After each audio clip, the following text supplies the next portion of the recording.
ang pronunciation ng kanyang apelyido? Herman? Herman.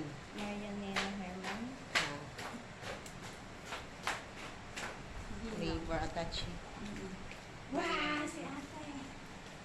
May juwa siya, may juwa. Relationship. Ni Herman. Kanino naman, Day? Tres.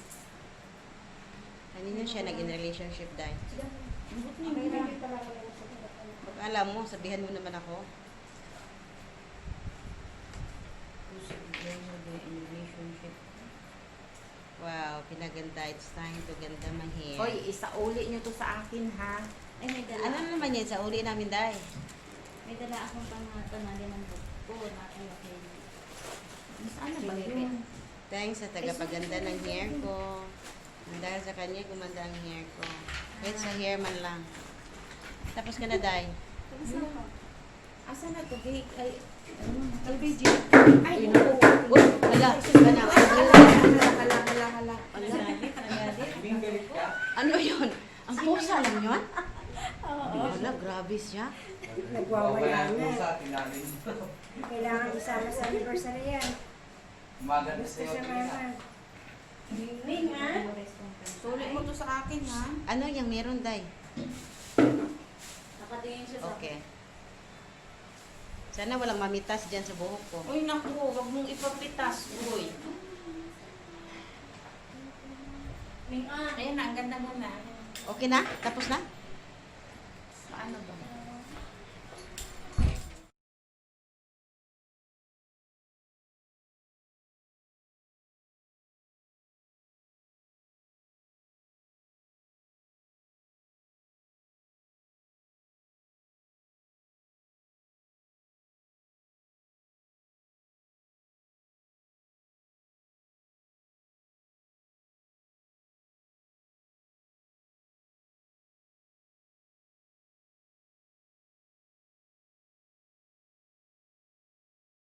Around half of the total population of international migrants worldwide.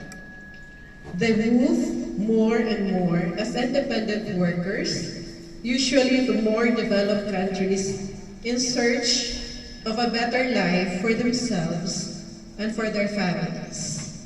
Reproducing patterns of gender inequality of destination, they tend to find work in traditionally female-dominated occupations such as domestic work. Magbibigay lang pa ako ng statistics sa Macau. As of end of August, the total number of Filipino migrant workers, bumaba po tayo. End of December 2019, yung total po natin ay 33,781. End of August 2020, 32,374. So ang nawala ay 1,407. For the domestic sector, end of December, total number is 16,880. As of end of August 2020, 16,610. So, bumaba tayo ng 270. So, bumaba po tayo dahil sa pandemic. Yun po. We have the stats from the government naman. They provide us regularly. So, migrant domestic workers provide indispensable services to the countries where they go, contributing to the wealth of aging societies and to the sustainability of these countries' welfare and employment systems. Yet, as with other migrant workers, migrant domestic workers can be confronted with additional vulnerabilities leading to violations of their human and labor rights. Their vulnerabilities are often linked to precarious recruitment processes, including holding of passport and contract substitution, as well as charging of excessive fees. The absence of adopted assistance and protection mechanisms the social and cultural isolation they can face at the destination due to language and cultural differences, lack of advanced and accurate information on terms and conditions of employment, ito favorite nyo, absence of labor law coverage, especially sa minimum wage law, and of enforcement in the country of destination, and restrictions on freedom of movement and association, among other things. In Macau, a government-initiated bill on the implementation of a statutory minimum wage for all workers passed this year exclude domestic helpers and employees with disabilities. Domestic and disabled workers are excluded from the minimum wage system, with the government pointing out that this is because employers of domestic workers do not receive a profit from their work. Polo Macau respectfully disagrees with the viewpoint that employers of domestic helpers do not receive profit from their work. The opportunity of both couples to work and earn more for the family may be enough basis to say that the employers indeed profit from the work of their helpers. Furthermore, the increase in family income and purchasing power would translate to increase in income tax as well as consumers tax that would in some way contribute to a country's overall economy. The employer-worker relationship is mutual partnership beneficial to both parties.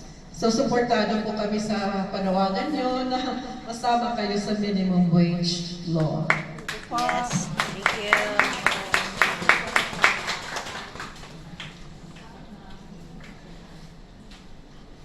Sabi ko kanina, you work closely with ILO, kaya nga natutuwa ako sa inyo.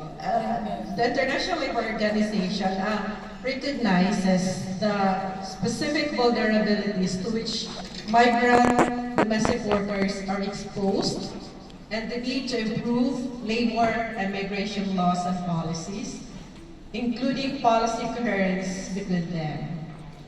Yung ILO Convention number 189 on decent work for domestic workers represents a historic step in the struggle for social justice worldwide. Alam niyo ba yung ILO Convention number 189? Yes. Yes. Alam niyo. It was the culmination of several decades of domestic workers' organizations and trade unions campaigning to end exclusion and gain recognition for the rights of domestic workers. Though the convention and recommendation are now won, the fight for domestic worker rights is far from over. Dito po kayo kailangan. Continue the fight. The ratification of the convention and application of both of these new international instruments must be a priority for the ILO and the labor movement. Sa Philippine government, yung Philippines was the second country to ratify the convention in 2014. So, we recognize po yung ILO Convention number 189. Actually, I have a list here ng mga nag-ratify ng convention. Wow. 30 pa lang. And Macau is not one of them. China actually, because China will be the one to ratify. So mga announcements, siguro na panood nyo kanina yung interview with Conjen Diapera. We requested for a meeting with Macau Labor, because we want to have some clarifications on the implementation ng mga bagong batas.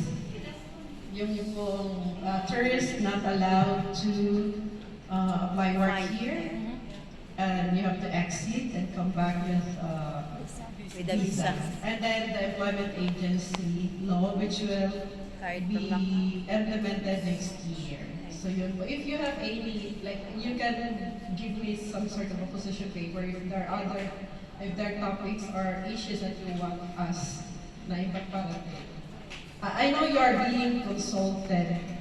I mean, you're able to have that dialogue with the government. That's a good start. But sabi nyo nga, malayo pa yung lalakbayin ninyo. Because having a meeting is not enough. Being heard and being your recommendations be considered is a different matter altogether. Hindi po ba? But I mean, dapat po hindi tayo mawala ng pag-asa. Kasi kayo yung kailangan na sektor nyo, di ba? If no one will lead, kayo po. Kung walang mag-leader, wala pong, walang patutunguhan yung pakikibaka, no? But I would appreciate it if when it comes to issues concerning policies of government, that mag-usap po tayo. Hindi po tayo mag-away, ha? Usap tayo, usap. Kasi naniniwala naman kayo sa dialogue and consultation. These are the operative boards that you believe in. So, usap po tayo, no? So, para din namin ma-explain sa inyo what are the rationale, what are the reasons kung bakit the government has to come out with this kind of policy, no? Hindi po para mahirapan kayo, di ba? Para po sa protection nyo, maybe yung process lang ng our procedure is different from what you conceive it to be, but para po tayong alikain po. Protection po para po sa manggagawa. First thing. Yun lang po. If you have, gusto ko rin po i-promote yung the Labor Office is in the process of finalizing a memorandum of understanding with Enrich Hong Kong. Sino ba taga-Hong Kong dito? Wala. Wala pong pumapasok. Hindi kasi minsan nag-work sa Hong Kong, tapos dito na... Ay, here po. Okay. Kilala niyo ba yung Enrich? It's a non-government organization. Yes. So, gumawa kami ng memorandum of understanding in the final stage na.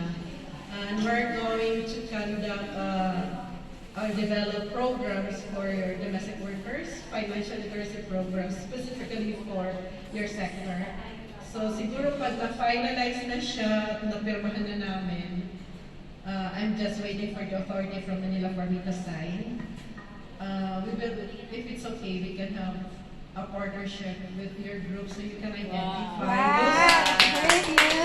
Kailangan ng commitment para makagraduate. Kasi walang bayad pa na. Walang bayad siya. Kasi it's like every Sunday you have a 3-hour session. Kaya lang yung speaker is, ano muna tayo ngayon, hybrid learning. Yung speaker is virtual. Kasi hindi sila pwedeng tumawid sa kanya. Hopefully in the future. Kasi yung project naman is up to next year, for a year yun. So it's for financial literacy. Meron ba kayong training for that, for your group? Financial literacy program. We don't have books. Oh, good. Ang ganda. Pero kaya lang kasi yung tagawang ko, wala silang maybe we can arrange a meeting so we can explain to you. Para if it could be beneficial for your members, kasi yung program is designed specifically for domestic workers. Wow, thank you po, ma'am. Looking forward So, po. I work with Enrich sa Hong Kong. So, yung mga Hong Kong, kilala na yung organization. They're very effective yung mabago yung mindset. Kasi alam naman natin, di ba? Yung utang, yung demand from our Philippines back home. So, you have to shift the paradigm. Yung mga pagtingin natin sa usapin na pera. Di ba? And with the pandemic, lalo natin nalaman or na-concretize na mahirap yung wala kang paghuhugutan in times of crisis. So yun po. And in-encourage ko rin kayo to nag-resume na po yung mga training sa amin sa OWA. Pwede rin po kayong mag-attend. And then ano pa ba? Enrich. And DTI, also we're partnering with DTI Hong Kong para rin po sa mga gustong magnegosyo. But if you have lupa sa Philippines, meron po kaming survey ngayon na sa Facebook, total sinisilip mo Facebook. Nasa Facebook ng Polo and the consulate. May survey po doon that's being conducted by DTI. And then you can choose kung ano yung, like if you have may lupa ka sa Philippines or may farm ka. And then they will conduct training for you na kahit nandito sa Philippines, somebody na from your family back home will be trained on how to small farming, mga ganun. If you have time po, pakisagutan yung survey kasi it's being handled by, may TTI representative na po kasi tayo sa Hong Kong. Kararating lang, kasagsagan ng COVID. And we're working with him para po sa project naman. So yun po. Ano po? Unless po may mga katanungan kayo, okay lang ba? It's supposed to be a special message, pero sa ganda po yung dialogue. Unless po may katanungan po kayo, it's such an honor po talaga na makausap kayo kasi maganda po yung if you're a migrant worker. Ako po naging overseas Filipino worker po sa, nakwento ko na po sa inyo. Sa Doha. When I was there, I worked as assistant manager for human resources in a contracting company for US military base. So I was in charge of maging legal yung pagpunta doon ng mga Filipino. And nakita ko nga po yung buhay ng OFW. So may mga ina-assist ako to the labor office and I realized mas effective ako sa role ko as a labor attaché kaysa maging manager in a company, private company. Kaya po ako umuwi ng Pilipinas, ako yung nag-apply. Maging labor attaché, ako yung namawin pinalan. So ito po yung advokasya ko rin dahil din po sa pinanggalingan. Kaya naiintindihan ko po kayo. So, kaya ang pakiusap ko lang po is we always find time na mag-usap. So, yun lang po. Wala na bang katanungan? Hindi mo mahanap sa Facebook. Maraming salamat po. Ang wish ko po sa inyo ay mas marami pa kayo hikayat to join the organization. Maraming salamat.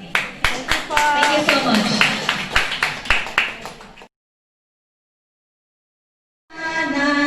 Ng unionismo sa industriya, sentrong nakasalalay sa mga oberong nakakaisa.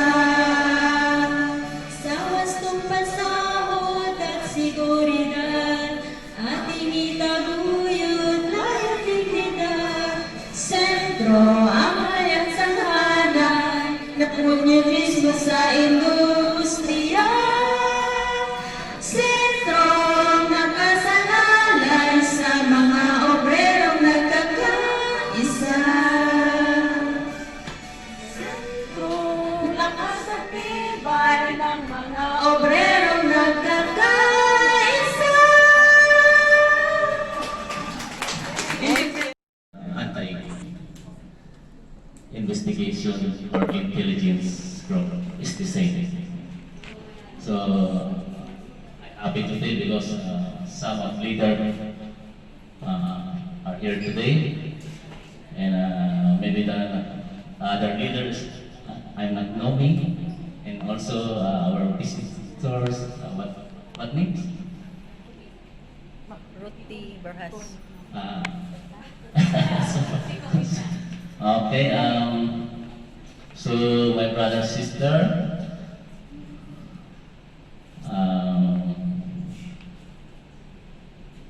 Maybe the first thing to do in our life every day, every moment, every time, the first is to obey and follow the commandment of God. Amen? Amen. For our protection, wherever you go, wherever you're doing, every day, please, God first. Amen?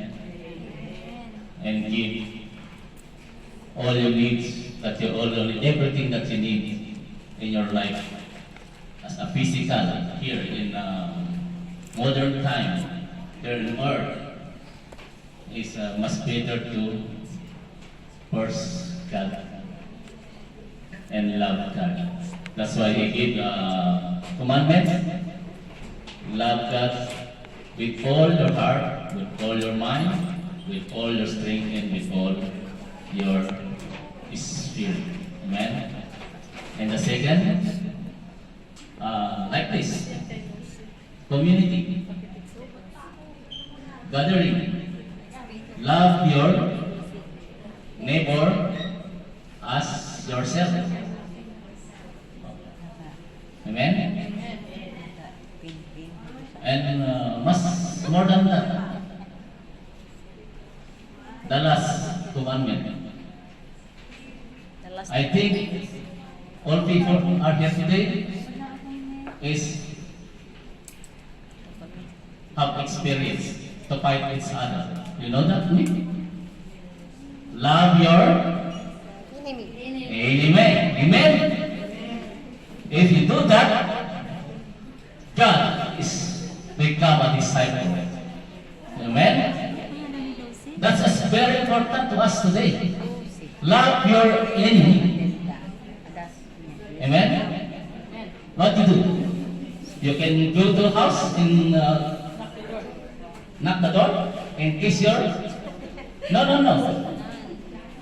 You every day pronounce your name and pray daily or night time. You ask your name, and then God He give a mindset to become a close friends against you. Amen. Amen. So my brother and sister, it's a very short my preaching. Maybe next another anniversary, maybe more, maybe need to 2 hours, 3 hours like that. So thank you so much all of us. God bless us all. Happy anniversary again. Thank you. PLU. Thank you so much, Pastor. Siya nanungkulan bilang isang labor attaché sa Hong Kong kung saan nananatili noong taong 2014 October hanggang 2018. At ngayon ay siyang ating labor attaché ng Macau. Walang iba kundi ang ating mabait at respetadong Nina Maria Nena Herman.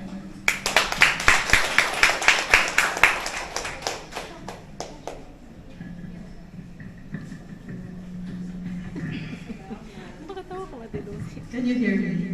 Yes. Po, alam ko na saan mo kinuha yung aking sa Facebook. Ipa-private ko na yung mamaya. Store ako sa Facebook. Magandang umaga po sa ating lahat. Magandang umaga po. Such an honor to be invited to your 4th anniversary. And my milestone kayo last year, be able to be recognized legally by the Macau government. So I think that's an achievement. Domestic workers, because PLU are really tutok tayo sa mga domestic. Although we are also helping company, but we are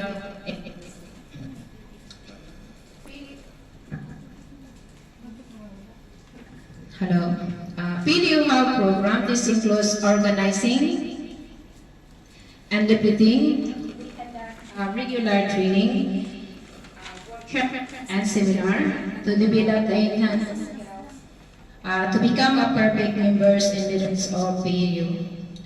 PLU are more enough advocacy.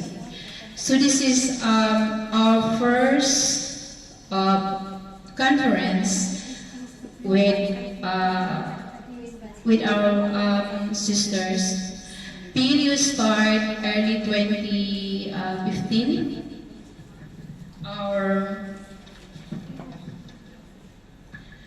Our mother union in Hong Kong asked us to join with the conference of this. This happened with the Vietnamese domestic worker last 2015. The case of this is that the Vietnamese killed accidentally the baby she shaken. So the PLU Hong Kong, if we can join the press conference.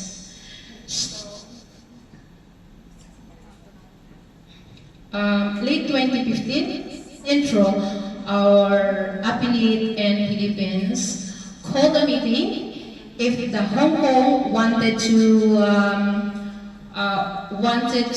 expand their work. Preparation. Tapos pakakakain ko siya ng mini song before the program, before mag-lunch. Ha? Kasi yung unang kakantahin is yung center here. Hello?